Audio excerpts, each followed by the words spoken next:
Hallo und willkommen zu einem neuen Video von uns. Wir haben euch letztes Mal versprochen, dass wir euch in diesem Video erzählen, wo es für uns weitergeht. Und ja, das wollen wir machen. Wir sind ein bisschen aufgeregt, muss ich sagen. Ganz wenig. Es ist doch ein wirklich großer Plan und großes Abenteuer, oder für uns zumindest. Und es kann viel schief gehen und lange sah es auch so aus, als würde es nicht klappen. Aber ja, wir sind jetzt einfach mal positiv gestimmt. Und wenn man es mal ausgesprochen hat, dann ist das ja ein Commitment. Also gehen wir einfach all in und erzählen euch heute, was hingeht. Genau, aber bevor wir uns da reinstürzen, nach dem letzten Video haben wir ganz viele Anfragen bekommen. Was macht ihr in Prag? Wieso nennt ihr Prag euer Zuhause? Was soll das? Ja. Und das möchten wir euch gerne erst noch beantworten, denn ja, also wir haben mal ein kurzes Q&A gedreht, das findet ihr hier, wir verlinken das, da könnt ihr auch noch mal reinhören, um ein bisschen mehr über unseren Background zu erfahren. Jetzt einfach kurz dazu, ich bin halb Österreicherin, halb Tschechin, also in Österreich geboren und danach in die Schweiz umgezogen, während meiner Kindheit. Und ja, ich bin halb Italiener, halb Spanier, in der Schweiz geboren und aufgewachsen und ja, bis vor 5 Jahren haben wir auch dort gelebt. Sind dann Jessie wegen dem Studium, ich wegen der Arbeit nach Prag umgezogen. Ja. Und geplant waren eigentlich nur 1 bis 2 Jahren. Ja, ist doch länger geworden. Ja, wenn es einem gefällt und es einem gut geht, dann bleibt man gerne hängen. Es sind eben 5, 6 Jahre draus geworden und darum übrigens hat auch Jimmy ein tschechisches Kennzeichen. Ja, denn das ist auch so eine Frage, die immer wieder kommt. Wie kann es sein, dass ihr Deutschsprechende mit einem tschechischen Kontrollschild herumfährt? Genau, also es ist einfach, wir haben hier unseren Wohnsitz und deswegen auch unser Auto hier gemeldet. Genau. So, und jetzt aber zu unseren Plänen. Genau, also die uns schon länger folgen, die könnten es vielleicht schon ahnen. Wir haben ja auch schon am Anfang unserer Reise hier davon erzählt. Das hat damals nicht geklappt, denn ja, die Situation war ja für alle sehr unvorhersehbar und schwierig. Deswegen sind wir ja ein Jahr in Europa rumgereist. Genau. Und das hat uns so gut gefallen. Also eigentlich war es ein bisschen auch ein Test, weil davor hatten wir das nie gemacht. Wir waren immer mit Rucksäcken unterwegs oder halt normale Ferien. Und ja, wir mussten uns ein bisschen gewöhnen in diesem kleinen Platz. Ja. Die Kälte hat uns ab und zu schaffen gemacht. Ja, es war... Ja, also es ist ja schon... ich glaube, das können eher die einschätzen, die es wirklich schon mal gemacht haben. Es ist doch viel aufwendiger und anstrengender, als man denkt. Ja. Aber ich würde sagen, wir haben den Test bestanden. Wir möchten mehr davon. Genau. Vanlife ist was für uns, das Reisen auch. Land und Leute kennenzulernen hat uns also in diesem Jahr an unglaublichen Orten hingebracht. Ja. Wir haben so viele neue Leute kennengelernt und ja, wir haben Orte besucht, die wir sonst in unserem Leben wahrscheinlich nie besucht hätten. Ja, also gerade auch jetzt am Schluss zum Beispiel die Türkei. Das hat auch nochmal so einen neuen Schub an Reisefieber gegeben und das ist ein Grund mehr, wieso wir das jetzt machen wollen und ja, das Ganze noch ein Level höher heben möchten. Genau, und weiter. Und weiter. Ja, und deswegen sind wir jetzt schon mitten in den Vorbereitungen. Genau, wir sind schon seit ein paar, glaube ich 2 Wochen hier in Prag. Ja. Wir hatten noch Besuch letzte Woche von Sveni und Basti. Die verlinken wir euch auch hier oben. Ja. Haben richtig gute paar Tage zusammen verbracht, sind auch ein bisschen runtergekommen. Ja. Hat auch gut getan, hier in der Base eine Base zu haben und ja, die Annehmlichkeiten von warmem Wasser und unbegrenzten Duschen. Genau. Ja, das war schon sehr angenehm und eben, wenn man es noch mit Freunden teilen kann, umso schöner. Dann zwingt es einen auch ein bisschen, nicht dauernd am Computer zu sitzen, vorzubereiten und so. Denn davon gibt es ja wirklich genug zu tun. Es gilt, Ämter abzuklappern.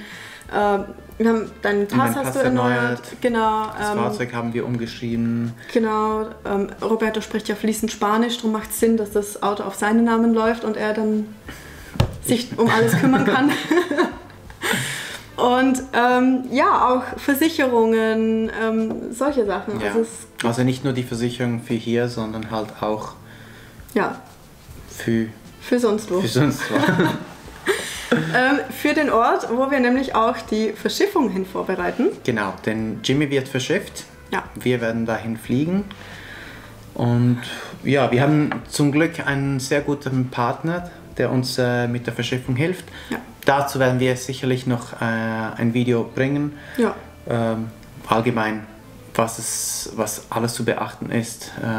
Für die Verschiffung und sowas. Und, ja. Und ja, wie gesagt, Jimmy wird verschifft. Wohin? Nach Kanada. Ja. Nach Halifax, besser gesagt. Ja, denn unser großer Plan ist die Panamericana. Ja.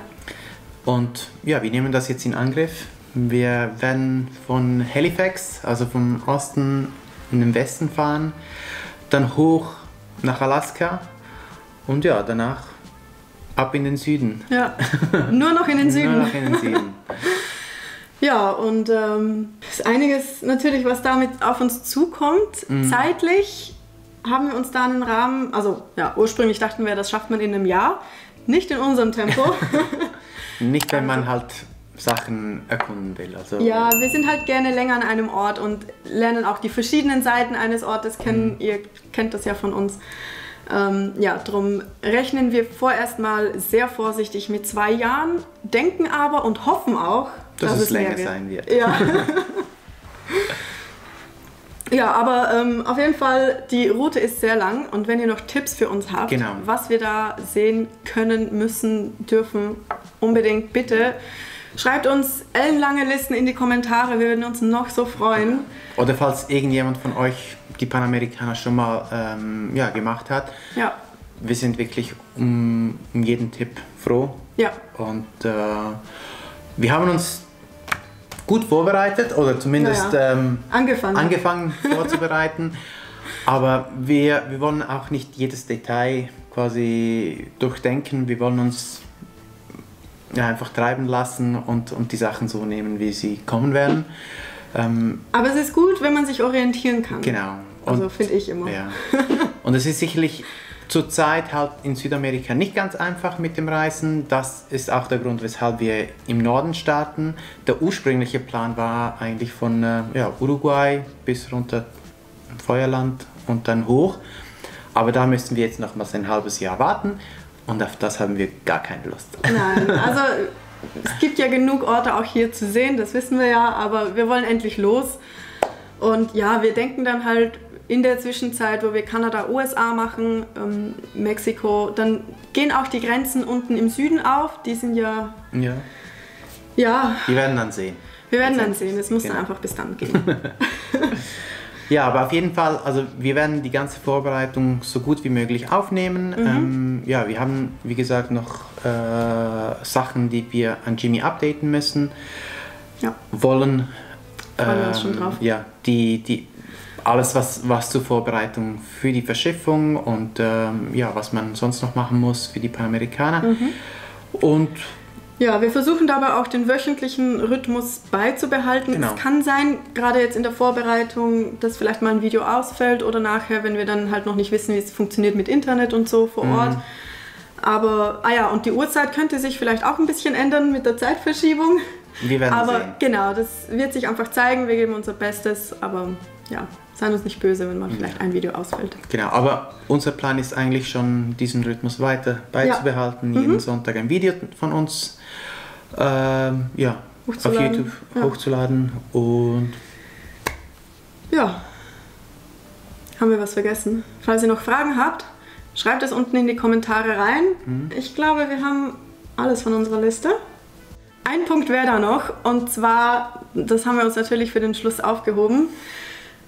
Wir hören ja immer wieder, also wir kriegen ja immer das Feedback, dass ihr uns gerne unterstützt, auch bei unserer Reise. Und ja, wir haben uns da was überlegt. Wir haben schon länger ein bisschen hin und her überlegt, aber jetzt fanden wir, jetzt ist der richtige Zeitpunkt. Da wir ja doch länger unterwegs sind und wir das auch nachhaltig und längerfristig irgendwie weiterhin den Aufwand betreiben möchten, haben wir eine Patreon-Seite aufgemacht. Wir würden uns freuen, wenn ihr vielleicht mal vorbeischaut und ja, vielleicht ist das was für euch. Wir haben uns ein bisschen was überlegt, das vielleicht auch für euch einen Mehrwert bietet, wo es euch dann interessiert und motiviert, uns da so zu unterstützen. Ja. Es geht vor allem halt auch um mal hinter der Kamera zu schauen, was da abläuft. Denn nicht alles, was wir auf YouTube zeigen, ist unser Leben, sondern ja, da läuft vieles mehr. Und vielleicht auf Patreon, das soll mehr vielleicht was... So ein bisschen Hintergrundinfos, vielleicht auch mal was aus dem Alltag eher oder Learnings, die wir hatten, Tipps für Reiseziele, Vanlife, was auch immer. Schaut doch vorbei. Schaut vorbei, vielleicht ist was für euch dabei. Und wenn nicht, gebt uns doch Feedback. Wenn ihr findet, das ist völliger Quatsch, den wir da zusammengedichtet haben, dann lasst es uns wissen. Nur so können wir es besser machen. Wir verlinken alles unten in die Kommentare, in der Beschreibung. Ja. Und ja, schaut mal vorbei. Wir würden uns freuen, auf jeden Fall. Ja. Und damit sind wir nun wirklich am Ende angekommen. Ja. Ja. Wünschen euch noch eine tolle Woche. Ja. Und bis bald. Bis bald. Tschüss. Also die Kurzversion. Einmal kurz Licht aus, bitte. Ist der ganze Strom ausgefallen. Vielleicht wegen dem Unwetter.